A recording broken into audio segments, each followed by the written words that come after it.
What's up, guys? Rick here with your DFS preview for this week's ZOZO Championship. Very similar to last week. We're getting 78 golfers in the field. It'll be a no-cut event, but we are injecting Tiger Woods, Phil Mickelson, Webb Simpson, Patrick Reed, a couple other names into the mix for this week. The hat tip to Jason Kokrak for claiming the CJ Cup last week. It was kind of funny. He came up on the live chat. There was this tip that he played at Shadow Creek quite a bit. I think I mentioned it on the live chat. We went back and forth for a little bit, and I kind of just jokingly tweeted out that it was Kokrak week, but sometimes jokes turn into reality, and people sent me a lot of winning tickets. So congratulations on your 80 or 100 to 1 on your Kokrak ticket. There will be another live chat this week, Wednesday. We'll do it again, 3 p.m. Eastern time.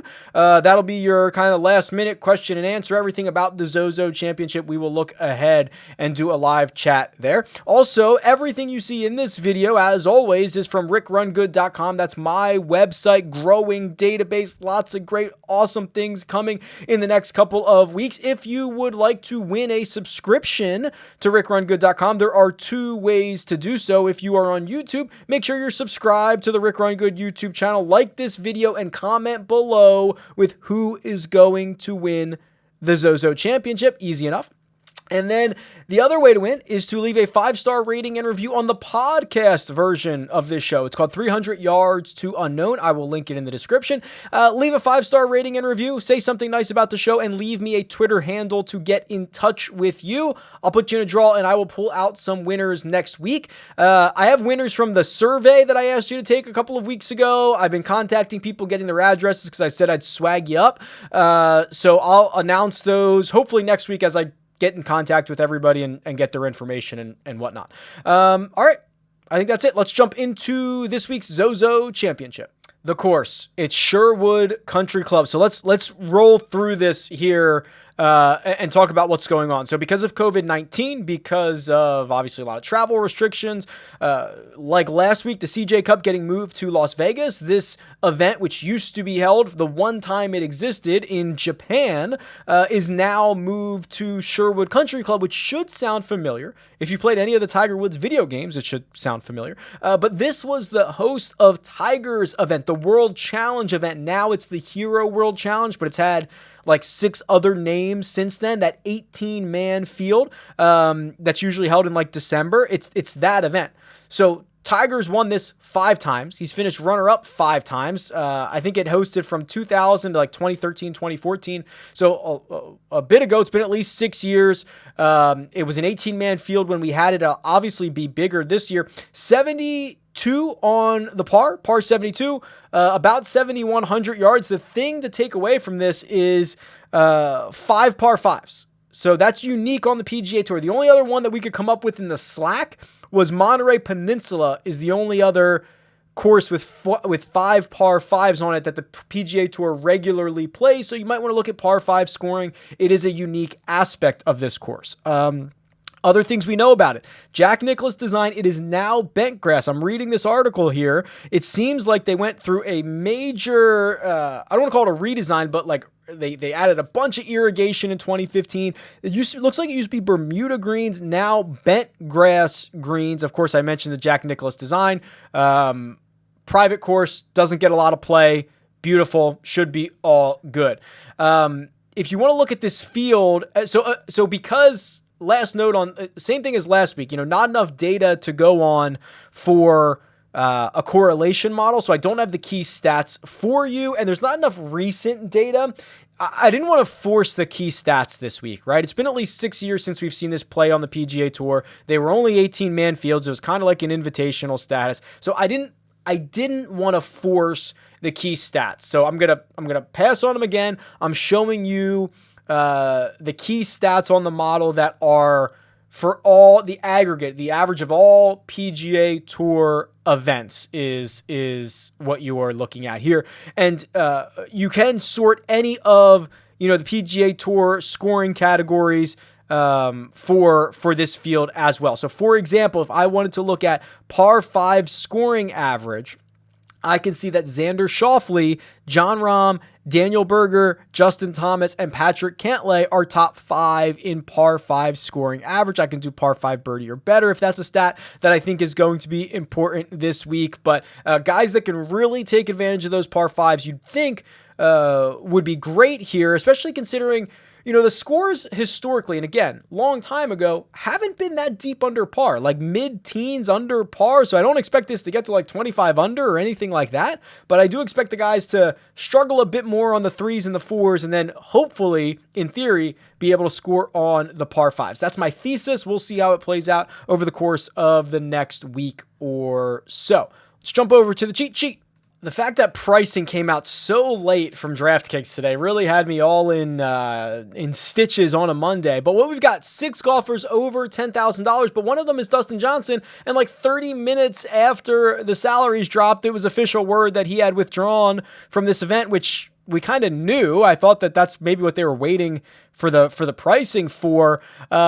But I guess not. So DJ's listed at 10,800. He's not playing this week. This is, he tested positive for COVID before the CJ Cup last week. Not back in action yet. So he's out. 10,800. So it does put a little bit of a gap in this $10,000 range, which is led off by Xander Schauffele at 11,200, who now arguably is maybe the hottest player on the planet, right? I mean, we can look at Xander. And I actually want to look up historically because I bet you this might be the most expensive he's ever been. I'll look this up in a second. But let's just look at the last handful of weeks from Xander Schauffele. The results are there. The way he's doing it is phenomenal. He's not only playing well, great from tee to green. He gained 12 strokes from tee to green at the Memorial. Has been a positive every week for like the last 12 weeks. Gained 8.5 last week at the CJ Cup. Also, now he's rolling the rock much better over the course of his last 3 starts. So, I mean, he's just absolutely locked in. Let's see if this is the most expensive he's ever been. So, he is 11,200 this week. Yeah, it's the first time he's ever been, at least in the last 3 years, which is what my database goes back to. It's the most expensive he's ever been. The other times he's been over, 10,009, finished 63rd at the RBC Heritage in 2019. 10,800, he finished second at WGC HSBC in 2019. He finished second at the Century Tournament of Champions. He was expensive there. So he has paid it off quite a bit, quite frankly. But this is a really big number on him, the likes we've never seen before. I don't really have any knocks on him. The only knock is that he's 11,200, and you have to figure out if you can fit him into your lineups. Otherwise, there's really no concern about his form, about his recent play. I'll probably continue to just play Justin Thomas until he wins. He's probably the best tee to green player in this field, maybe on earth. And he just continues to lose strokes putting. So if you go back and look at the live leaderboard from last week, there were only 2 golfers in the top 20 who gained strokes from tee to green and lost strokes putting. It was Bubba Watson. It was Justin Thomas. Jason Day, I believe, probably would have been one of those guys, but he withdrew. Actually, John Rahm might have been another one. So there might have been 3 of them. But either way, those are the guys that you think it's coming around on. We'll talk more about Bubba in a second. But what are we supposed to do with Rory? I'm very interested to see about the live chat on Wednesday and see what his ownership is going to be, because I think you're going to get a pretty good number on him. Now, let's look at his strokes gain database here, because I've mentioned this before, but we haven't talked about this in a couple of weeks. Since the restart, which is 12 starts ago for Rory McIlroy, it's right here, Charles Schwab Championship, or Charles Schwab Challenge, excuse me. He has been pedestrian on approach, including the nearly 4 strokes that he lost on approach last week at the CJ Cup. That to me is the big concern. And I've been waiting for him to just flip the switch, figure it out, find something in his game. But now we're like 11 or 12 weeks into this, and I'm starting to get a little bit worried. Now, the good news is, even with losing 4 strokes on approach last week, finished 21st. I mean, the floor is so high with him. And this is his worst approach performance since here. 2018 Honda Classic. I kind of think Rory's like a sneaky GPP kind of contrarian play, but I'm going to have to wait and see what that ownership number looks like. So check back in that live chat on Wednesday, because I think he might be someone to target in some of your GPP lineups. Before we get into the 9K range, I am going to flip over to the Holy Grail here a second. This is part of the Strokes Gain database tool. I'm going to do since the restart. I want to see how all these players in this field are doing since the restart. We have such a great sample size of tournaments, and we're just going to sort by strokes gained total. And it bears out. I mean, Xander Schauffele, the best player on tour since the restart. He's averaging nearly 2 strokes per round. It's unbelievable stuff. DJ would have been second. He's out. So there's a pretty big gap between Xander and Justin Thomas, who is the next best player. And then, here's that 9K range. There's Webb Simpson, $9,700. Always overlooked, gaining 1.57 strokes per round since the restart. The third best out of anybody in this field. You gotta love it. I mean, I don't think there's much more to say. He's always just kind of a plug and play option. But I will tell you, one of the most interesting golfers to me is Patrick Reed. And I want to pull up his strokes gained database here for a second, because there's a couple of things to consider about Patrick Reed. He's kind of like the anti-Tiger, right? Which is Tiger always gets the bump because the public loves him, and his odds are always kind of shorter than they should be, and his salary is always kind of more than it should be. Patrick Reed, the opposite. He's not a very popular player. The odds are always a little bit longer than I think they should be. The price always a little bit lower than I think it should be. He's 25-1 to win the ZOZO Championship, and a lot of people are going to kind of forget about him. He didn't play last week, the CJ Cup. 2 weeks ago, he finished third on the European Tour in a premier event, but a lot of people aren't paying attention to that. So it's been a while since we've kind of even considered Patrick Reed. The last time anybody kind of saw him, in theory, was the US Open. He finished 13th there, finished 8th at the Tour Championship. I actually think he finished 7th if you remove the starting strokes. We know he's this big game hunter, right? Or at least a low-key big game hunter. 8 wins on the PGA Tour. 2 of them are WGC events. 2 of them are playoff events. 1 of them is a Tournament of Champions, and 1 of them is the Masters. Short field, highly dense, with a lot of really good players. Some of them are no-cut events. This is kind of a perfect situation for Patrick Reed. I'm very interested to see how the ownership shakes out over the course of the next couple of days. But my goodness, I think he's a really good play right now, and I'll be interested to see what the rest of the public thinks about. Victor Hovland, very much under the radar, finishing 13th at the US Open, 12th at the CJ Cup, continuing to just be a tee to green maven. Certainly love that situation as well. And I think I'm contractually obligated to talk about Tiger Woods here at 9,000. Here's the problem with Tiger, and let's just pull him up here real quick. I know he's finished second here 5 times. I know he's won here 5 times. I think we are pretty far removed from the 2014 version of Tiger Woods. And here's my big issue.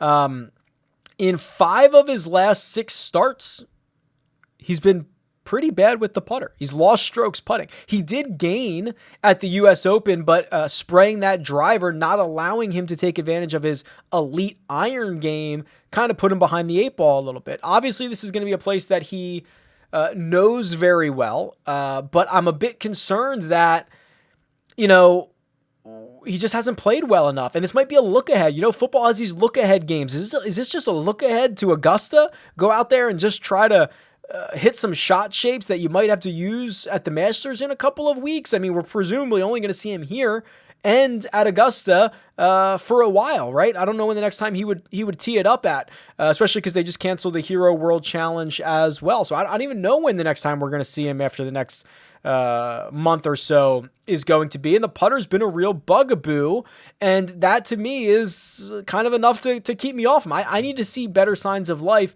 from Tiger before I start investing in him, because quite frankly, if he wins, I'll be happy anyway. I don't care. If he plays well, I'll be happy, but I don't think it'll be part of my portfolio too much, so to speak. I promised we'd talk about Bubba, And we will. So Bubba is, I'm not a Bubba guy. I don't usually like Bubba all that much. I don't play him. If I do, it might just be at, the three places that are Bubba tracks, right? TPC River Highlands, Augusta National, and Riviera. Those are the three spots that Bubba is just absolutely dominated at. But if you look back at the CJ Cup last week, Bubba Watson leads the field in strokes gained, tee to green. He finished 7th. You go back 1 week, you go to Shriners, right? He played Shriners, didn't he? Did my man play Shriners? No, maybe it was the U.S. Open, actually. So hold on, U.S. Open. U.S. Open, I think, was the last 2 times we saw him. Yeah, here we go. Gains 10.99 strokes from tee to green. So he was first in the field in tee to green at CJ Cup last time we saw him. Time before that, he was 6th in the field in strokes gained tee to green. Of course, it's always going to come down to that putter, but if I'm going to be the strokes gained tee to green guy, if I'm going to be hashtag team no putt, sometimes I got to eat my own dog food, and I think this is the week to play Bubba. Also, he is one of the few guys who have played this event, that World Challenge event, multiple times. It's usually only the veterans, right? Like older guys, Adam Scott, Paul Casey, Tiger, Phil, Bubba. Like Bubba's played in this event 4 times in the 18-man version of this. I think the last time he played it was 2014, and I think he finished in a tie for 3rd then. So there's some things brewing. I think if I'm going to follow my own advice, then I've got to play Bubba in some form or another this week at $8,700. Going further down the list, certainly not going to buy back in on Jason Kokrak. Now he's 8,600. Joaquin Niemann. Joaquin Niemann's really interesting because, he opened up with an even par round of 72 last week at the CJ Cup, which is not great, but then he played well after that. So I've just sorted this by Friday through Sunday, strokes gained total, aggregate score, whatever you want to call it. Joaquin Niemann was 4th best in this field. And we've seen him get hot at times. I think that he does translate well to a lot of courses, and the skill set's really nice. So $8,400 for Joaquin Niemann is something that I'm probably pretty interested in. Then you get sub 7K, and sub 7K, I'm a little bit worried. The top of the 7s, I can make a case for Adam Scott. I can make a case for Ricky Fowler. Jason Day, I'd be really he played well for 3 rounds, and then he woke up with a neck cramp or whatever it was. He triple bogeyed his first hole on Sunday and he withdrew. But I mean, he was within striking distance. He was like top 10 through 3 rounds. Now what do we do? No idea. I'll be interested to see if he does end up withdrawing as I record this on Monday, still technically in the field. We'll see. But man, that's a huge question mark, especially because he's going to probably come in at such a low number. You might only have to be, I don't know, 1 out of 10 lineups to be a slightly overweight on Jason Day. That's definitely a Wednesday live chat guy we should consider. Gary Woodland had a historically poor off the tee game last week, so I've just cleared all filters. And I'm going back 6 seasons, and I'm going to sort by the worst off the tee starts out of anybody. And some of them are like, David Duvall playing the Open Championship. Yeah, okay, yeah, he's playing on past champion status. Michael Kim at the Century Tournament of Champions. Like there's some extenuating circumstances on a lot of these, but Gary Woodland's right here. It's like the 9th worst off the tee start ever in my database in the last 6 seasons. He lost 11.2 strokes off the tee for a guy who's that's supposed to be his weapon. I think he actually said he's been playing through a bit of an injury, so maybe that is what's going on. I can't touch that moving forward. So I'm starting to focus down on the bottom end of the $7,000 range, and there's one name that keeps staring at me. It's Sebastian Munoz, 7,200. I was stunned. Like I feel like I woke up Monday morning and was like, what did Sebastian Munoz do last week? Like what did he finish? 50th? No, 9th. Just low key, without anybody knowing it, puts together 4 solid rounds and finishes 9th. Now he's got, top 20s at the Northern Trust, the BMW Championship, the Tour Championship. He played well at Sanderson. He played fine at Shriners. Like, this has been a pretty good run for Sebastian Munoz. And if you think birdies matter, basically like the last 3 or 4 years, Munoz has been inside the top 30 in birdie average on the PGA Tour. So I can't believe I'm just like straight steaming Sebastian Munoz at this point, but like I think it's well deserved at a number that's very good. Lonzo Griffin, you know the flow chart. Sub 6K, sub 7K, you play him. Over 7K, you don't. Somebody joked like, Rick, you're going to get him at a flat 7,000 next week. Then what are we going to do? Yeah, flat 7K. Lonzo Purgatory, as Reed Fowler put it on Twitter. No idea what to do. I mean, jokingly, yeah, I think he's a fine play. I think he rode the putter a little bit last week, but he was also like top 10 in strokes gained off the approach on approach, I believe. So he's still striking it well. It catches a hot putter. He has a really good week, even though he probably was disappointed with, I think he was even on Sunday and he dropped to 7th. He probably wishes he could have done something a little bit better than that, but he kind of broke the flow chart this week. But I would be warm to him, not super hot to him, just because you don't know if he can follow up a putting performance like he had last week. Interesting name that I have to talk about that we rarely talk about anymore, and it's Jordan Spieth. He's $6,900, and I want to go back to the game logs because I could not find, actually, that's not true. I have one other instance since at least the last 3 years of Jordan Spieth being cheaper than he is right now. He was $6,900. He's $6,900 this week. He was $6,600 at the Hero World Challenge in 2019. But again, that's an 18-man field. The pricing's kind of wonky.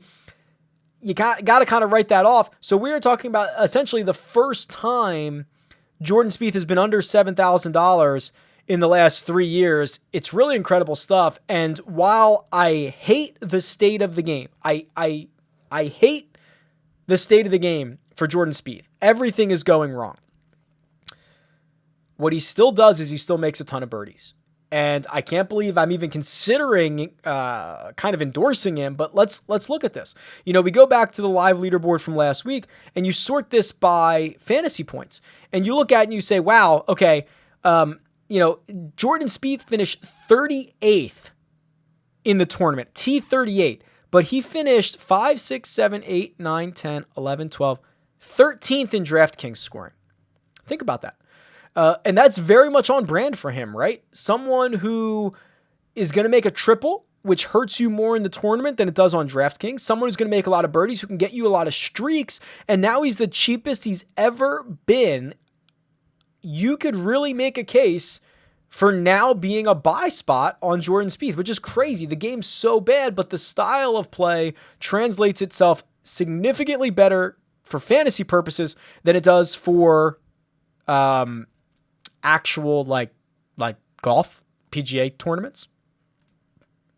Then it starts to get pretty wonky down here. Now you have the benefit of, you know, the 6K range offering real PGA Tour pros who play every single week, and also guys who are here on sponsor exemptions. They're here from the Japanese tour, like those final, 12 spots in the field that are kind of doled out to Brad Kennedy and Nick and Chan Kim and Sean Norris and guys like that. So I think there's a big discrepancy between someone like an Adam Long at 6,400 and a Shugo Imihara at 6,200 or Brad Kennedy at 6,100. I think the skill gap is actually a lot bigger than the pricing gap.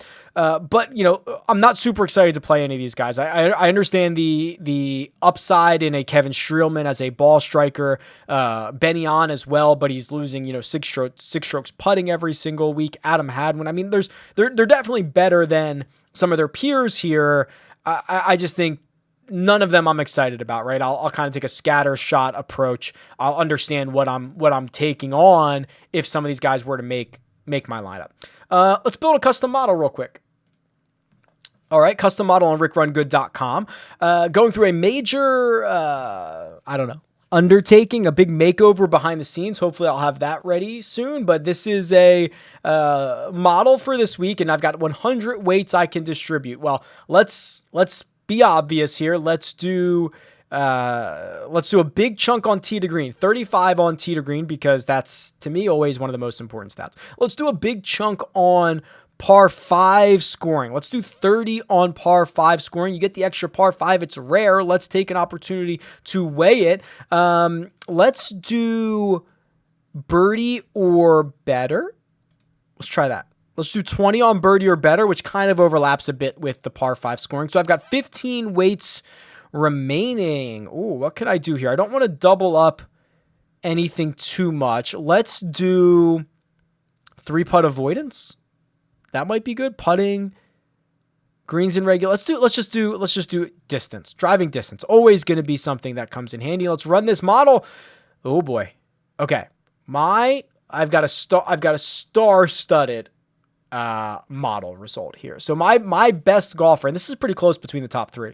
Justin Thomas ranks number 1 for me. John Rahm, number 2. Oh, DJ's 3, but he's out. So not that close. Then you go to Rory McIlroy at 3 then.